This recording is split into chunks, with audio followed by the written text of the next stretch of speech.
গত বছরের ৫ আগস্ট ছাত্র জনতার গণঅভ্যুত্থানের মুখে ভারতে পালিয়ে যান শেখ হাসিনা।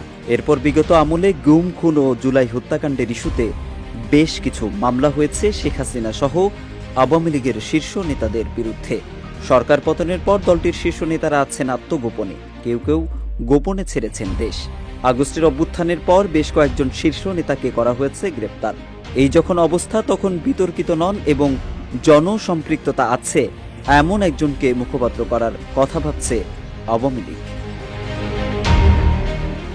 বাংলা ট্রিবিউনের প্রতিবেদনে বলা হয়েছে, আওয়ামী লীগের শীর্ষ নেতাদের অধিকাংশই এখন দেশান্তরী, আর যারা আছেন তাদের অনেকেই কারাবন্দী। বাইরে যারা আছেন তারাও আসতে চাইছেন না প্রকাশ্যে।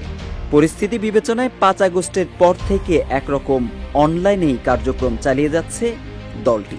মাঝে মাঝে দলীয় প্রধান শেখ হাসিনার অডিও বার্তাও আসছে সামনে, কিন্তু সংশ্লিষ্টরা বলছেন জাতীয় আন্তর্জাতিক গণমাধ্যমে বার্তা পাঠানোর জন্য দলটির একজন মুখপাত্র এখন জরুরি হয়ে পড়েছে।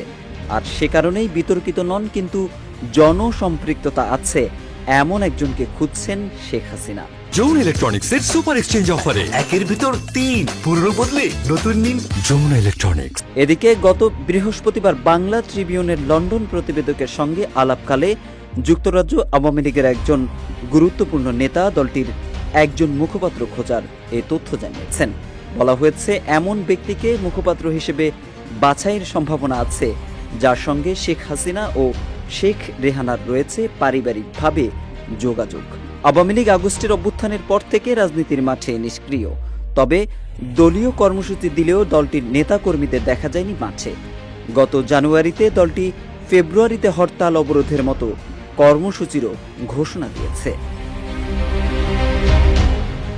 নাম প্রকাশ না করার শর্তে আওয়ামী লীগের এই নেতা সংবাদ মাধ্যমটিকে জানান, শেখ হাসিনাকে ছাড়া অন্য কাউকে এই মুহূর্তে দলের নেতৃত্ব বা কর্তৃত্বে মেনে নেবেন না নেতাকর্মীরা।